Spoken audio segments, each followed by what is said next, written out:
to our commencement speaker, Honorable Senator Amy Marcos.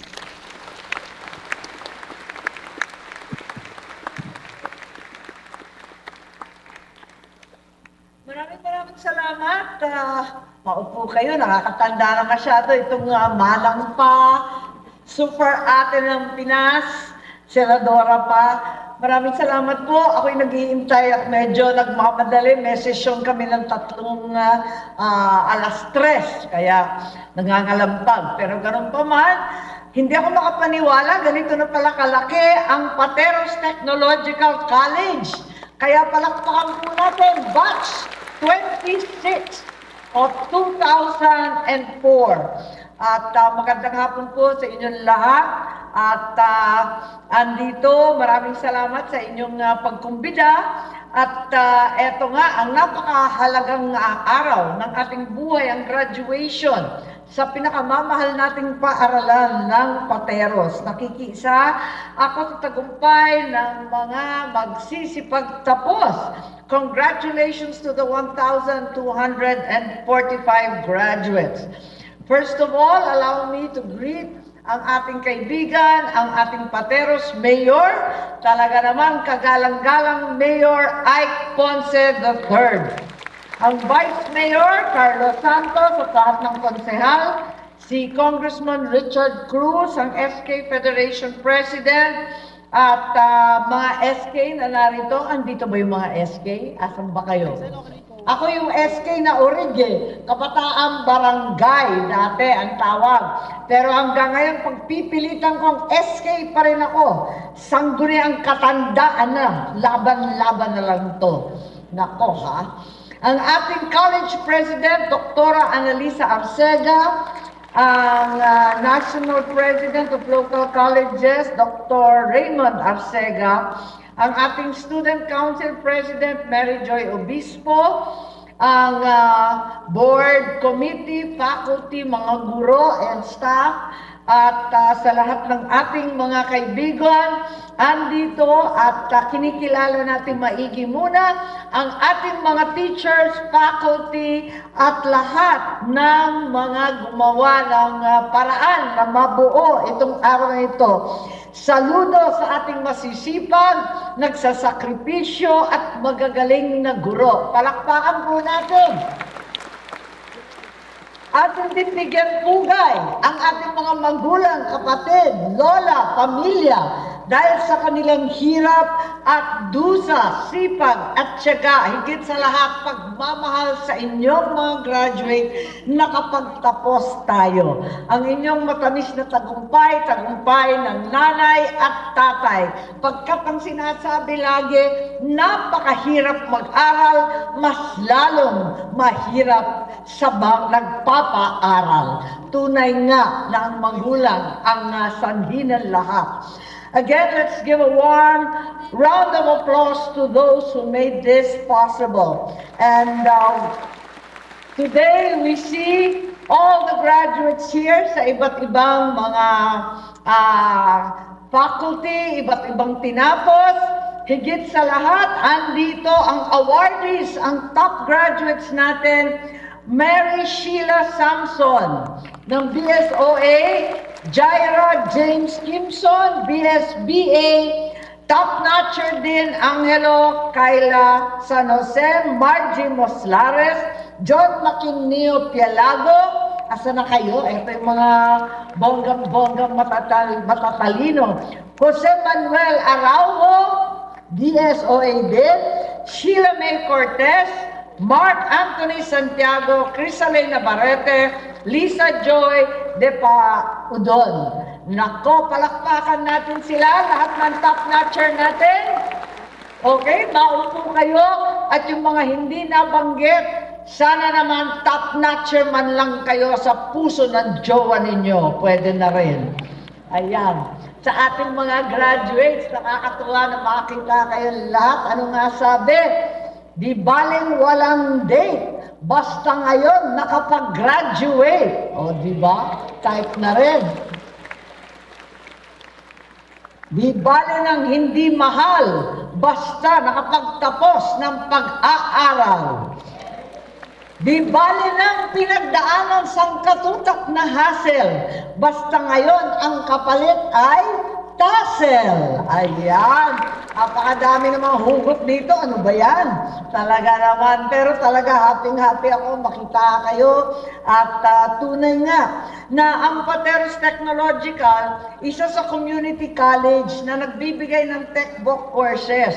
Nagbigay noong 1993 sa municipal order lamang to advance knowledge, manpower, raise the standard of living through industry-driven education. Ayun, at tunay nga na we've come a long way, Pateros Tech. Talagang malayong-malayo na ang inabot ng ating eskwelahan. Madalas sinasabi sa akin, ba't hindi ka pumunta sa mga graduation at bumisita ng malalaking paaralan? Sabi ko naman, hayaan mo na sila, yung malalaking pamantasan, may budget yan. Pati yung mga estudyante may kakayahan. Pero itong mga community college na sariling sikap ng local government at ng mga magulang ng mga mahihirap ang siyang dapat bigyan ng pansin at pag-unawa. Kailangan tulungan natin ang mga eskwelahan katulad ng eskwela ninyo dahil matapos ang 3 dekada, eto na ang Pateros. 3 ang campuses, Santo Rosario, Canluran, Silangan at San Pedro, ready to teach and equip students from Pateros and even the neighboring cities with knowledge and training for the future. Dati, puro short-term lang and 2-year associate certificates, computer science, yung secretarial, yung iba't ibang mga kurso para lang magkatrabaho ng agaran. Ngayon, full-fledged na 4-year diploma program offerings and your own senior high school program. Kinikilala natin ang galing, ang sipag at tiyaga ng ating mga admin at faculty. Ang swerte ng ating mga estudyante na nakapasok kayo sa paaralang ito, and certainly I commend your initiative in the administration to offer special executive classes para sa mga estudyanteng nag-aaral. Ayan talaga, pag kinakailangan ng working student, kinakailangan talaga na mas malawak pa, mas marami pa ang mga kurso na nagbibigay ng pagkakataon sa mga nangangailangan magtrabaho sabay sa pag-aaral. Para lamang makatapos, yan lang naman ang mithiin ng bawat pamilya. Na makapagtapos ang isa sa ating mga anak, na makahanap ng maayos na trabaho at sa bandang huli, makatulong sa kanyang pamilya. Payak at simple lang ang pangarap ng bawat Pilipino at sa araw na ito, matagumpay na sa wakas makakamtan ang panaginip na yan. Congratulations! Ang husay ninyo.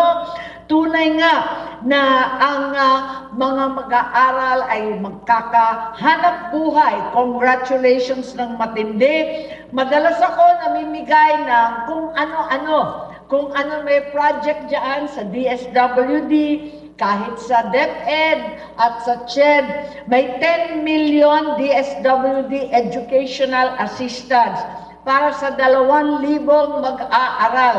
Noong Pebrero, napamigay natin yan. 2,000 ang PTC students na nabigyan at sana tuloy-tuloy ang ating pakikitungo. Asahan ninyo ako. Ako'y nasa likod ninyo lahat at tutulong sa bawat sandali sa aking buong abot kaya. Ngayon, nakita ko, iba-iba pala yung kurso ninyo. May certificate in computer science. Asa na kayo? 269. Sa asang kamay, saan na kayo? Ayun, pinapalakpakan ng sarili, kaya pala malakas ang palakpak bandar yan. Certificate in Office Administration. Asa na kayo? And then, ayun, BS Information Technology. Ayos, yan yung ating mga avatar para sa kinabukasan. Information technology ang magiging basehan ng lahat. Certificate in Hotel and Restaurant Management. Ayan, sana kayo? Wala nang nagtaas ng kamay, asa na kayo? Ayan. And BS Office Administration. Ayun. Ito pala yung nasa harap. Kaya sa inyong lahat, kayo nga ang tunay na Avengers sa ating kinabukasan.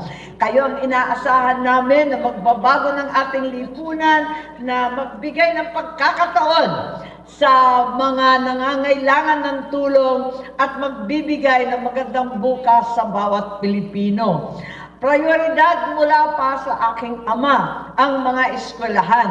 Dahil yung tatay ko, yung ORIG, ang OG na President Ferdinand Edralin Marcos ang siyang nagbigay ng Educational Development Decree, PD 68 nung panahon na yon.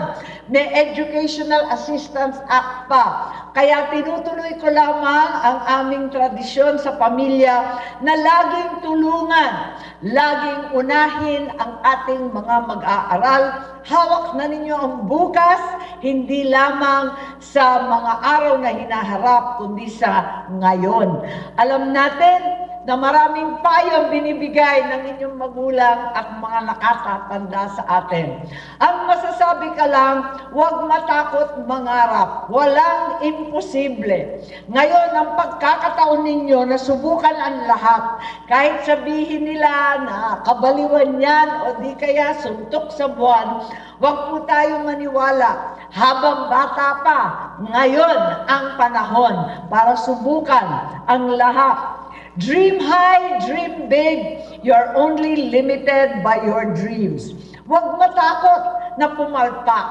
Huwag matakot na dadapa at hindi makakamtan ang ninanais.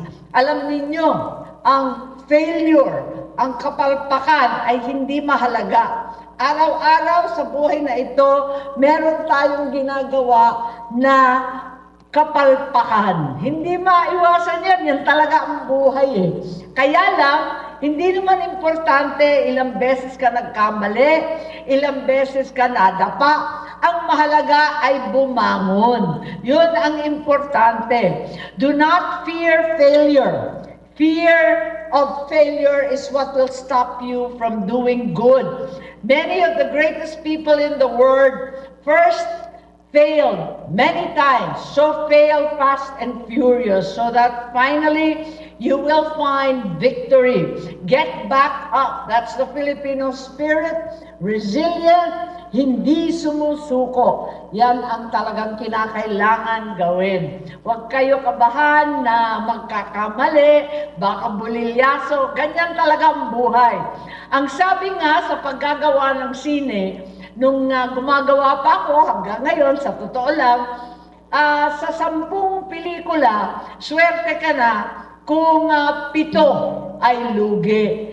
Pero may darating na 2 na siguro hindi ganong lugi, pwede na rin nagbayad man lang ng sweldo.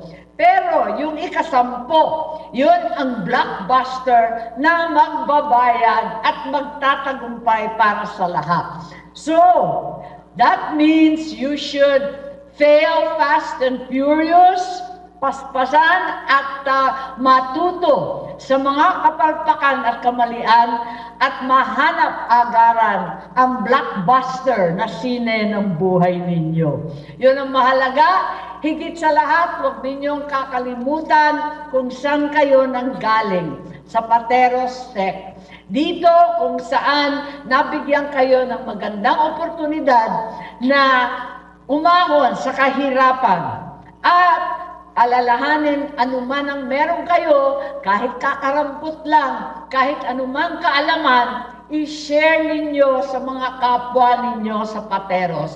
Magbalik tanaw tayo sa pinanggalingan at laging alalahanin na kayo pa rin ay bahagi ng malaking komunidad na pinanggalingan sa araw ng graduation ninyo.